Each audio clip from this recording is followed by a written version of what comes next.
በስመ አብ ወወልድ ወመንፈስ ቅዱስ አሃዱ አምላክ አሜን። የተወደዳችሁ የእግዚአብሔር ቤተሰቦች የድንግል ማርያም የአስራት ልጆች በሀገር ውስጥም በሀገር ውጪም ሆናችሁ ይህንን መርሃ ግብር የምትከታተሉ የእግዚአብሔር ቤተሰቦች የድንግል ማርያም የአስራት ልጆች ሁላችሁም በያላችሁበት ሰላም እግዚአብሔር ከእናንተ ጋር ይሁን እያልኩኝ እንኳን ለጌታችን ለመድኃኒታችን ለኢየሱስ ክርስቶስ ለታላቁ አብይ ጾም በተለይም ደግሞ አብይ ጾምን ጀምረን አሁን ደግሞ ለእኩሌታው ለታላቁ ለደብረ ዘይት በዓል በሰላምና በጤና አደረሳችሁ። እንደ አምላካችን እንደ እግዚአብሔር በጎ ፈቃድ በዚህ በበዓለ ደብረ ዘይት ያለውን የእግዚአብሔርን ቃል አብረን እንማማራለን። እግዚአብሔር አምላክ የቃሉ ምስጢር ለሁላችንም ይግለጥልን። የምንሰማበት ጆሮ የምናስተውልበትንም ልቦና እርሱ አምላካችን እግዚአብሔር መንፈስ ቅዱስን ለሁላችንም ይላክልን። እንግዲህ ጌታችን መድኃኒታችን ኢየሱስ ክርስቶስ በበዓለ ደብረ ዘይት ስንል በአብይ ጾም በታላቁ አብይ ጾም አምስተኛው እሁድ ወይም ሰንበት የተሰየመበት ዕለት ነው። ይህንንም ታላቁ ማኅቶተ ቤተክርስቲያን ሊቁ ኢትዮጵያዊ ቅዱስ ያሬድ በመጽሐፈ ድጓው ላይ አምስተኛውን የአብይ ጾም ሳምንት ደብረ ዘይት ብሎ ሰይሞት እናገኛለን። እንግዲህ በዓለ ደብረ ዘይት ደግሞ ታላቅ በዓል ነው። የአብይ ጾም እኩሌታ ብቻ ሳይሆን ጌታችን መድኃኒታችን ኢየሱስ ክርስቶስ ነገረ ምጽአቱን የምንማርበት ስለ ጌታችን መድኃኒታችን ኢየሱስ ክርስቶስ ዳግም መምጣት ለፍርድ መምጣት እንደዚሁም ደግሞ ሁላችን ክርስቲያኖች ለፍርድ እንዲፈረድብን ሳይሆን እንዲፈረድልን ከፊቱ የምንቆምበት የነገረ ምጽአትን ነገር የምንማርበት ቅድስት ቤተክርስቲያን የምታስተምርበት ዕለት ነውና ይህንን በተመለከተ በወንጌል ላይ ተጽፎ የምናገኘውን ኃይለ ቃል መነሻ አድርገን እንማማራለን። የማቴዎስ ወንጌል ምዕራፍ 24 ቁጥር 13 ላይ ያለውን መነሻ ርዕስ እናደርጋለን። ይህም እንዲህ ይላል፣ ወዘሰ አዝለፈ ትዕግስቶ ውእቱ ይድህን፣ እስከ መጨረሻው የሚጸና እርሱ ይድናል። እስከ መጨረሻው የሚጸና እርሱ ይድናል። የማቴዎስ ወንጌል ምዕራፍ 24 ቁጥር 13 ላይ የሚገኝ የጌታችን የመድኃኒታችን ኢየሱስ ክርስቶስ ታላቅ ቃል ነው። እንግዲህ ይህን ኃይለ ቃል የተናገረው በደብረ ዘይት ተራራ ነው። በመጀመሪያ የማቴዎስ ወንጌል ምዕራፍ 24 ከቁጥር 1 ጀምሮ ያለውን በጥቂቱ እንመልከት። እንዲህ ይላል፣ ኢየሱስ ክርስቶስም ከመቅደስ ወጥቶ ሄደ። ደቀ መዛሙርቱም የመቅደሱን ግንቦች ሊያሳዩት ቀረቡና እንዲህ አሉት፣ እንዲህ ሲያምር ይህ ሕንፃ ሁሉን ታያለ፣ እውነት ይፈርሳልን እያሉ ጠየቁት። ምክንያቱም የጧት ፀሐይ ላዩ ላይ አርፎ ሕንፃው እጅግ በጣም ውብ ነበርና በመጀመሪያ ንጉሥ ሰሎሞን ሰርቶት የነበረው ቤተ መቅደስ በፈረሰበት ጊዜ በናቡዘረዳን በተባለው ሰው በፈረሰ ጊዜ በዘሩባቤል ደግሞ ከምርኮ በኋላ የታነጸው ቤተ መቅደስ እጅግ በጣም ውብ ነበርና አሳዩት። እርሱም እንዲህ አላቸው፣ ድንጋይ በድንጋይ ላይ ሳይፈርስ አይቀርም። ይህ ቤተ መቅደስ ታያላችሁ፣ እንዲህ ስታዩት ያምራል፣ ነገር ግን መፍረሱ አይቀርም አላቸው። ይህም እንግዲህ ከታሪክ እንደምንመለከተው አይሁድን ኢየሩሳሌምን የሮማዊው ንጉሥ ጢጦስ 70 ዘመናትን እንደ ሰም አቅልጦ እንደ ገል ቀጥቅጦ ባስተዳደረበት ወይም በገዛበት ጊዜ አንዱ የጢጦስ የሮማዊው ንጉሥ ሰራዊት አለቃ የቤተ መቅደሱን አንዱን ድንጋይ ቢፈነቅል ድስት ሙሉ ወርቅ አገኘ ይላል። ጓደኞቹም ይህንን ተመልክተው እኛም እናገኛለን እያሉ የቤተ መቅደሱን ድንጋይ ቢፈነቃቅሉ ቤተ መቅደሱ ፈረሰ ይላል። እንግዲህ ይህንን ታሪክ በማንሳት ነው ድንጋይ በድንጋይ ላይ ሳይፈርስ አይቀርም አላቸው። እንግዲህ ጌታችን ስለ መቅደሱ ሳይሆን ሊነግራቸው የፈለገው አንድም ስለ አካሉ ነው። ይህንን ቤተ መቅደስ አፍርሱ፣ በሶስተኛ ቀን አስነሳዋለሁ አለ። ሰቀላለሁ፣ እሞታለሁ፣ በሶስተኛ ቀን እነሳለሁ ማለቱ ነው። ሁለተኛም ደግሞ እንዲህ የሚያምር የሰው ልጅ ቆሞ ሲሄድ፣ ሲኩራራ፣ ሲበላ፣ ሲጠጣ፣ ሲታጠብ፣ ሲቀባ ውብ የሆነው የሰው ልጅ መውደቁ፣ መሞቱ፣ መበስበሱ እንደማይቀር ነገራቸው ማለት ነው። ይህንንም ከነገራቸው በኋላ ወደ ደብረ ዘይት ሄዶ በደብረ ዘይት ተራራ ተቀመጠ። ደቀ መዛሙርቱም ወደ እርሱ ቀርበው እንዲህ አሉት፣ ንግረነ ማእዜ ይከውን ዝንቱ ወምንትኑ ተአምሪሁ ለምጽአትከ ወለህልፈተ ዓለም። የመምጣት የዳግም መምጣት ምልክት ምንድነው? የዓለም መጨረሻ የዓለም ፍጻሜስ ምልክቱ ምንድነው? ንገረን ብለው ቀርበው ጠየቁት ይላል። እንግዲህ ጌታችን ኢየሱስ ክርስቶስ ወደ ደብረ ዘይት ተራራ መቀመጡ ስለ ነገረ ምጽአት ብቻ ሊነግራቸው ሳይሆን ቀደም ሲልም ደብረ ዘይት ተራራ ጸሎትን ያስተማረበት የጸለየበት ማታ ማታ እንደውም ሄዶ የሚያድርበት ቦታ ሆኖ ወንጌል ይነግረናል። እንግዲህ ደብረ ዘይት ተራራ ከፍ ያለ ተራራ ነውና የወይራ ተራራ ማለት ነው። የወይራ ዘይት ተራራ የሚበዛበት ተራራ ስለሆነ በዚህም ተራራ ከፍ ብሎ የሚያስተምር ከፍ ብሎ የሚማረው ደግሞ ከአትሮኖሱ ከመድረኩ ዝቅ ብሎ ተቀምጠው እንደሚማር ሁሉ እነርሱም ከእግሩ ስር ተቀምጠው ንግረነ ማእዜ ይከውን፣ ያኔ የሚሆነው ምንድነው? ምልክቱን ንገረን ብለው በጠየቁት ሰዓት በመጀመሪያ ያነሳላቸው ቃል እንዲህ የሚል ነው። እቁኬ ያሱትክሙ እስመ ብዙኃን ይመጽኡ በስሜ፣ ማንም እንዳያስታችሁ ተጠንቀቁ ነበር ያላቸው። እንግዲህ የጌታችን የመድኃኒታችን ኢየሱስ ክርስቶስ ዳግም ምጽአት የመጀመሪያው ምልክቱ ምንድነው? በስሙ ብዙዎች እንደሚያስቱ ነው። ስለዚህ ማስጠንቀቂያ ነው የሰጣቸው ማስጠንቀቂያ ደግሞ ምንድነው? ማንም እንዳያስታችሁ ተጠንቀቁ። እስመ ብዙኃን ይመጽኡ በስሜ፣ ብዙዎች በስሜ ይመጣሉ አለ። እንግዲህ በእርሱ ስም በክርስቶስ ስም በጌታችን በመድኃኒታችን በኢየሱስ ክርስቶስ በእርሱ ስም እንደሚመጡ ጌታችን ኢየሱስ ክርስቶስ ማስጠንቀቂያ ሰጥቶ ነገራቸው። አዎ እኔ ክርስቶስ ነኝ እያሉ በስሜ ይመጣሉ፣ ብዙዎቹንም ያስታሉ አላቸው። እውነት ነው። ዛሬም በዘመናችን ብዙ በክርስቶስ ስም የሚመጡ ብዙዎችን የሚያስቱ እንዳሉ ሁሉ በስሙ የሚነግዱ ሳይላኩ ተልከናል፣ ብቁ ሳይሆኑ ሳይበቁ ራእይ አይተናል፣ አነጋገረን፣ እንዲህ ብሎ ነገረኝ፣ እንዲህ አነጋገረኝ፣ በዚህ ውጣ አለኝ፣ በዚህ ግባ አለኝ እያሉ በስሙ የሚቀልዱ በስሙ የሚመጡ በስሙ የሚያስቱ ብዙዎች እንዳሉ ነግሮናል። ይህ ብቻ ደግሞ አይደለም። በዚሁ ኃይለ ቃል ላይ ዝቅ ብለን በሌላ ስፍራ የምናገኘው እንዲህ ይላል። እነሆ ያን ጊዜ ከቁጥር 20 ጀምሮ ስናነብ ያን ጊዜ የተመረጡትን እስከሚያስቱ ድረስ ብዙ ድንቅ ድንቅ ተአምራትን ያደርጋሉ። እናንተ ግን ምን በሉ አለ? ማንም እንዳያሰጣችሁ ተጠንቀቁ። እንግዲህ የትምህርታችን ርዕስ ምንድነው? ወዘስ አዘለፈ ትዕግስቱ ውእቱ ይድህን፣ እስከ መጨረሻው የሚጸና ማለት በሃይማኖቱ ጸንቶ የሚቆም ያልወላወለ፣ ሃይማኖቱን ያልቀየረ፣ ክሩን ያልበጠሰ እርሱ እስከ መጨረሻው ሃይማኖቱን ጠብቆ የጸና እርሱ ምን ይሆናል? ይድናል ነው።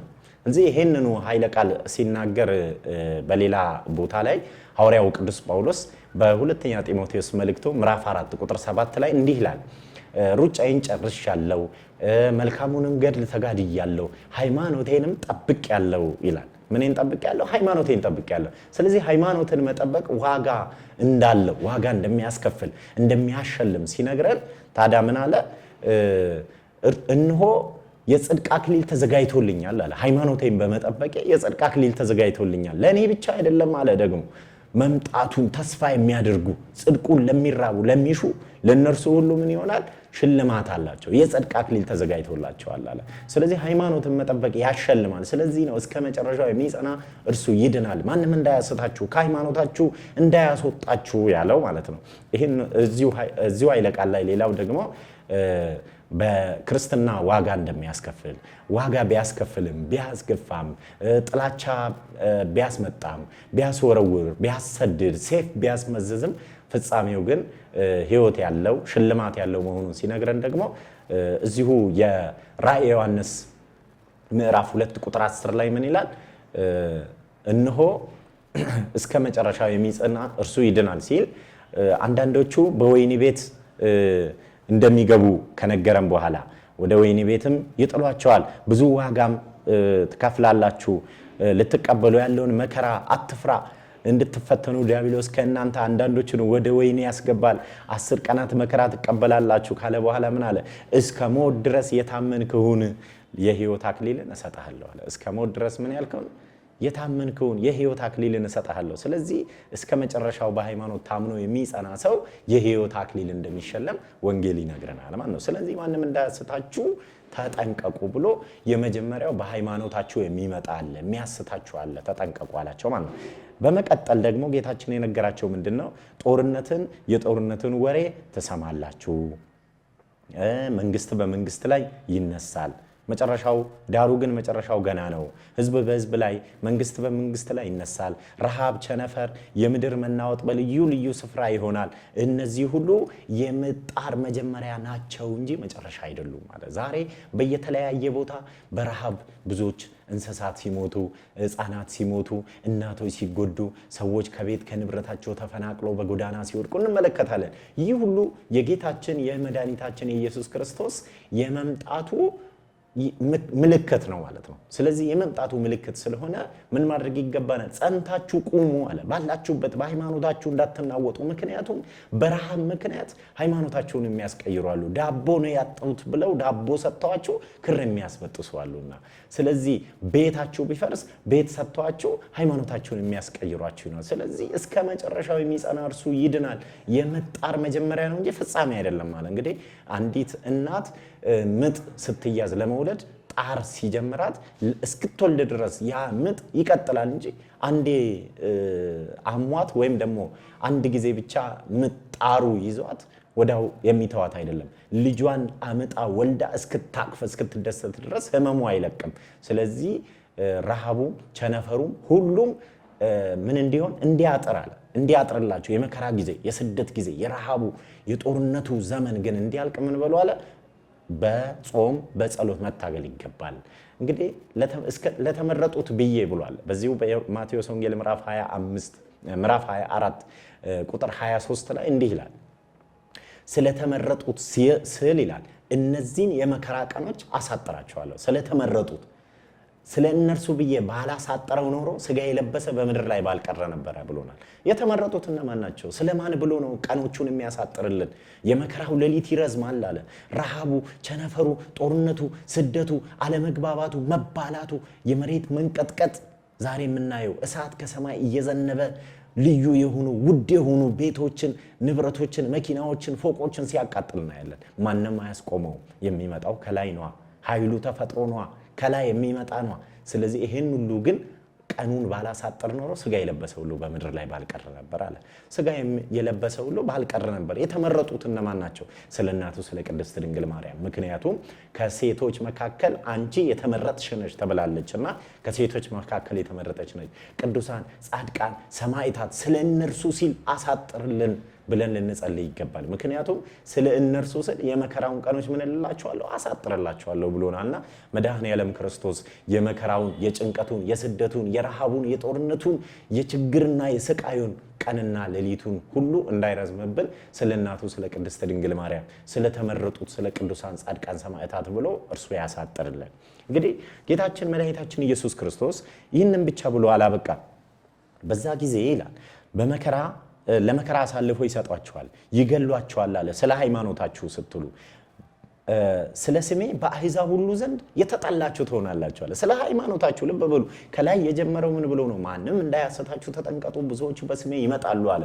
ስለዚህ በስሙ መጥተው ከሃይማኖት እንደሚያስወጡን ከነገረ በኋላ ለመከራ አሳልፎ ይሰጧቸዋል። ምክንያቱም እምቢ በማለታችሁ ሃይማኖቴን አልለቅም፣ ክሬን አልበጠስም ስላላችሁ ብዙዎች ሃይማኖቴን አልለቅም፣ ክሬን ከምበጠስ አንገቴ ይበጠስ እያሉ መከራ ሲቀበሉ አይተናል። እነሱ ግን ምን አይነት ዋጋ ደግሞ እንዳላቸው ቅዱስ ጳውሎስ በነገረና ወንጌላዊ ቅዱስ ዮሐንስ በራእዩ ላይ ነገረንን አንስቼዋለሁ።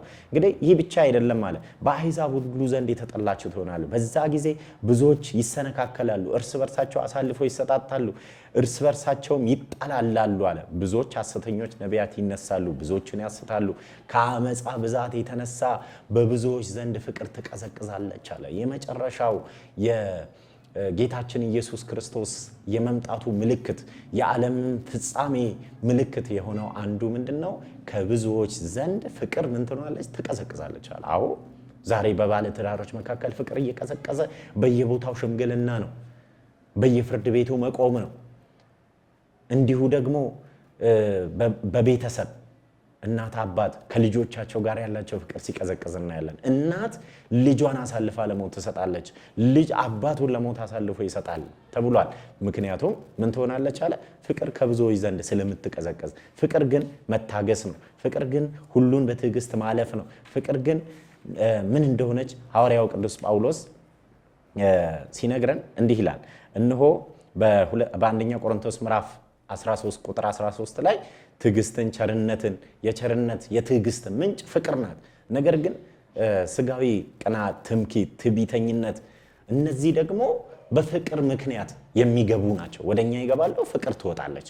ስለዚህ ፍቅር ሲቀዘቅዝ ሰዎች ምን ይሆናሉ አለ? ለባልንጀራቸው አያዝኑም፣ ለቤተሰቦቻቸው አያዝኑም። ወጣቶች ለአረጋውያን አያዝኑም፣ አረጋውያንም ደግሞ ለልጆች አያዝኑም። ከብዙዎች ዘንድ ፍቅር ትቀዘቅዛለች። ይህ ብቻ አይደለም። በነገራችን ላይ ምን ይላል መሰላቸው ሐዋርያው ቅዱስ ጳውሎስ በዚህ በጢሞቴዎስ መልእክቱ ሁለተኛ ጢሞቴዎስ ምዕራፍ 3 ቁጥር 2 ላይ ያን ጊዜ ከብዙዎች ዘንድ ፍቅር ትቀዘቅዛለች ብለን የተመለከትነውን ኃይለ ቃል ሲገልጥ እንዲህ ይለን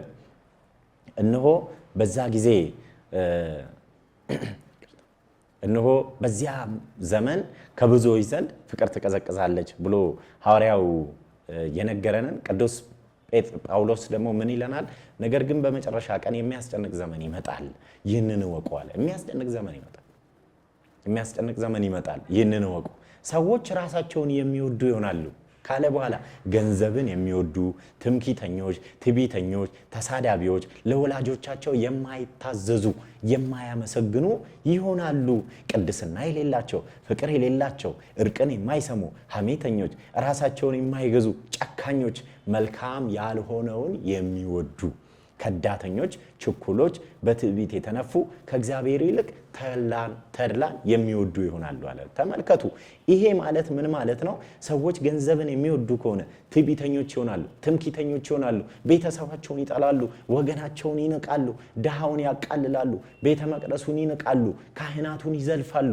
ምክንያቱም የገንዘብ ሰው ስለ ገንዘብ ደግሞ የኃጢአት ሁሉ ስር፣ ገንዘብ መውደድ የክፋት ሁሉ ስር መሆኑን ደግሞ ቅዱስ ጳውሎስ በሁለተኛ ጢሞቴዎስ ምዕራፍ 3 ቁጥር 21 ላይ ገልጦልናል። ስለዚህ ክርስቲያኖች ለሁለት ጌታ መገዛት አይቻልም እንዳለ ሁሉ ገንዘብን የሚወድ ከእግዚአብሔርም ከባልንጀራውም ሳይሆን እንደሚቀር ይነግረናል ማለት ነው። ስለዚህ እኛ በዚህ ኃይለ ቃል ውስጥ ትልቁ የምንማረውና የምንወስደው ነገር እስከ መጨረሻው የሚጸና ምን ይሆናል? ይድናል ነው። ስለዚህ በገንዘብ ምክንያት በተለያየ ነገሮች ምክንያት ወላጆቻችንን፣ ወገኖቻችንን አጡ፣ ነጡ፣ ደህዩ ብለን ሳንንቅ፣ ሳንጠላ፣ ሳንርቃቸው እነሆ በመጀመሪያው ፍቅራችን ጸንተን እንድንኖር መድኃኔዓለም ክርስቶስ ሁላችንን ይርዳል። ሌላው እንግዲህ ምን ይለናል? ለአሕዛብ ሁሉ ምስክር ይሆን ዘንድ የመንግስቴ ወንጌል በዓለም ሁሉ ይሰበካል፣ በዛ ጊዜ መጨረሻ ይመጣል ይላሉ። አዎ ወንጌል ዛሬ በየቦታው ይሰበካል። በየመንገዱ፣ በየገበያው፣ በየመስሪያ ቤቱ ወንጌል ሰባኪ በዝተዋል። እንግዲህ ይሄ የጌታችን የኢየሱስ ክርስቶስ የመምጣቱና የዓለም ፍጻሜ ምልክት መሆኑን እንመለከታለን። ታዲያ ጌታችን ኢየሱስ ክርስቶስ እዚህ ላይ ያስጠነቀቀን አንድ ነገር አለ። በዛ ጊዜ እነሆ የጥፋት ርኩሰት በተቀደሰ ስፍራ ቆሞ ስታዩ አንባቢው ያስተውል ይላል። ይሄ ማለት ምን ማለት ነው? ይህ ቃል ብለን ስንመለከት እነሆ ወደ ተቀደሰ ስፍራ፣ ወደ ቤተ መቅደስ፣ ወደ ቤተ ክርስቲያን፣ ወደ ተለያዩ ወደ ቅዱሳን መካናት ስፍራ በምንሄድበት ሰዓት ልዩ ልዩ ነገሮችን ልንመለከት እንችላለን፣ ልናይ እንችላለን። የምናያቸው ነገሮች ከቤተ ክርስቲያን የሚያርቁን፣ በአባቶቻችን ላይ ያለንን አመለካከት፣ መጥፎ አመለካከት እንዲኖረን የሚያደርጉት ነገሮች ሊመጣብን ይችላል። ይሄን ጊዜ ምን ማድረግ ይገባናል? መታገስ፣ ማስተዋል ይገባናል ማለት ነው። ምክንያቱም ምን ብሎናል? በተቀደሰ ስፍራ አንባቢው ቆሞ ስታዩ እነሆ የጥፋት ርኩሰት በተቀደሰ ስፍራ ቆሞ ስታዩ አንባቢው ያስተውል ይላል። ይህንኑ ኃይለ ቃል ሐዋርያው ቅዱስ ጳውሎስ በሁለተኛ ጢሞቴዎስ ምዕራፍ 2 ቁጥር 12 ላይ እንዲህ ይላል፣ የጌታ ቀን ደርሷል ብላችሁ ከአእምሯችሁ ቶሎ እንዳትናወጡ አትደንግጡ እለምናችኋለሁ ይላል። ማንም በማንም መንገድ እንዳያስታችሁ ብሎናል። እንግዲህ ጌታችን ኢየሱስ ክርስቶስ ዛሬ ሳይላኩ ተልከናል፣ ሳይማሩ ተምረናል የሚሉ ቀሚስ ለባሾች፣ ቆብ አጥላቂዎች፣ መስቀል ጨባጮች በዝተዋል። ጥምጣማቸው መልካም፣ አለባበሳቸው ሰናይ፣ ንግግራቸው ግን እኩይ የሆኑ ብዙዎች አሉ። በባሕታውያን ስም፣ በመነኮሳት ስም፣ በሰባኪያን ስም፣ በአገልጋዮች ስም የሚነግዱ ውስጣቸው ነጣቂ ተኩላዎች የሆኑ እንደሚመጡ ይነግረናል። እና ስለዚህ ምን በሉ አለ? አስተውሉ አለ።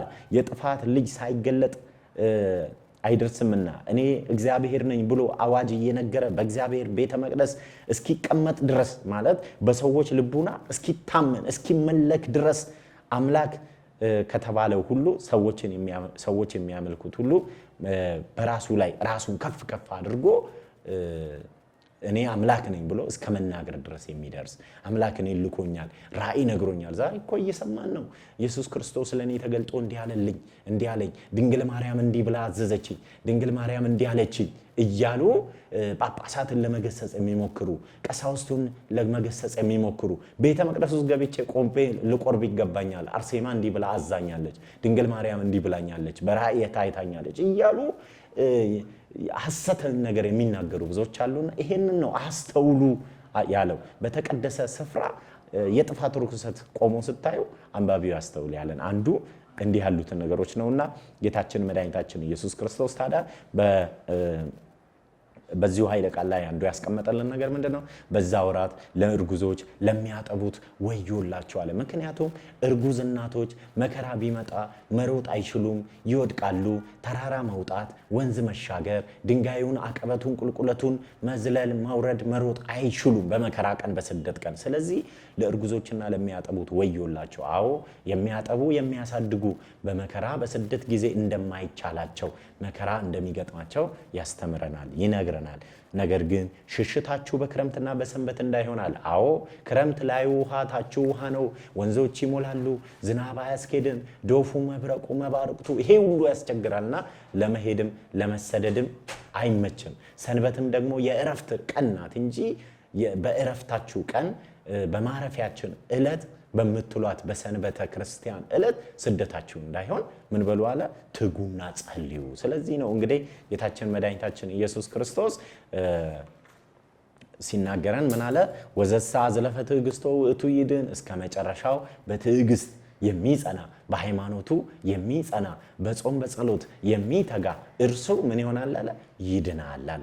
ስለዚህ ጌታችን መድኃኒታችን ኢየሱስ ክርስቶስ እነዚህን የመከራ ቀኖች ስለተመረጡት ብዬ አሳጥረዋለሁ ብሏልና የሚመጡብንን የመከራ ቀኖች እየመጡብን ያሉትን አለመግባባቶች፣ ረሃቡን፣ ስደቱን፣ ችግሩን፣ ቸነፈሩን፣ ሞቱን፣ መፈናቀሉን፣ የመሬት መንቀጥቀጥ ከሰማይ የምሕረትን ዝናብ እየጠበቅን ከሰማይ የሚዘንብ ሰደድ እሳት መጥቶ እንዳይፈጀን፣ በተኛንበት እንዳይወስደን፣ ሞት እንዳያሰጥመን፣ ንስሐ ሳንገባ ስጋው ደሙ ሳንቀበል ሳንዘጋጅ መልካም ስራ ሳንሰራ ባልንጀራችን ጋር ሳንታረቅ እነሆ የበደልነውን ሳንክስ የወሰድነውን ሳንመልስ ሞት እንዳይቀድመን በጾምና በጸሎት ጸንተን ንስሐ ገብተን ስጋውን በልተን ደሙን ጠጥተን የመንግስቱ ወራሾች እንድንሆን መድኃኔዓለም ክርስቶስ ሁላችንን ይርዳን። እንግዲህ በመጨረሻው ጌታችን ኢየሱስ ክርስቶስ የነገረ ምጽአቱን ነገር ሲደመድም የማቴዎስ ወንጌል ምዕራፍ 25 ከቁጥር 31 ላይ እንዲህ ይላል፣ እነሆ የሰው ልጅ በክብሩ በሚመጣ ጊዜ ከእርሱ ጋር ቅዱሳን መላእክቱ ሁሉ በዚያ ጊዜ በክብሩ ዙፋን ይቀመጣል ይላል። ክርስቶስ ሲመጣ ከቅዱሳኑ ጋር ከእናታችን ከደመና ጋር ይመጣል። ደመና የተባለችው እመቤታችን ድንግል ማርያም መሆኗን መጽሐፍ ቅዱስ ላይ ተጽፎ እናገኛለን። አንቲ ውእቱ ደመና እንታስተራይኪ ለነ ማየ ዝናብ ብሎ ቅዱስ ኤፍሬም የተናገረላት ደመናዋ እሳ ናት። ከደመና ጋር ይመጣል ሲል ከመቤታችን ጋር ከቅዱሳን መላእክቱ ጋር ይመጣል። ስለዚህ ቅዱሳኑን ጻድቃንን መላእክቱን የሚያቃልሉ እነርሱ ያፍራሉ፣ አንደበታቸው ዲዳ ይሆናል ተብሏልና እኛ ግን በእነርሱ ምክንያት በፊቱ ስንቆም ክፉ ከመናገር በክፋት ይልቅ እነሆ የመከራቸውን ቀኖች እንዲያሳጥርልን የእርሱ ቅዱስ ፈቃዱ ይሆንልን። እግዚአብሔርሰ ገሃደ ይመጽእ ወአምላክነሂ ኢያረምም እሳት ይነድድ ቅድሜው። እግዚአብሔር ግልጥ ሆኖ ይመጣል አለ ቅዱስ ዳዊት። በፊቱ እሳት ይነዳል አለ። በፊቱ እሳት ይነዳል ዝምም አይልም። ስለዚህ እግዚአብሔር ግልጥ ሆኖ ይመጣል። የወጉትም ያዩታል አለ ራዕየ ዮሐንስ ምዕራፍ 3 ላይ። ስለዚህ ጌታችን ግልጥ ሆኖ ይመጣል። ሲመጣ ምን እናገራለሁ ምን እመልሳለሁ ብለን እንዳንጨነቅ ንስሐ ገብተን መልካም ስራ ሰርተን ስጋው ደሙን ተቀብለን ተዘጋጅተን ጸንተን በሃይማኖታችን እንድንኖር መድኃኔዓለም ክርስቶስ ሁላችንን ይምርዳል። ያስተማረን የመከረን አምላክ ስሙ ይመስገን። ወስብሐት ለእግዚአብሔር። ይቆያል።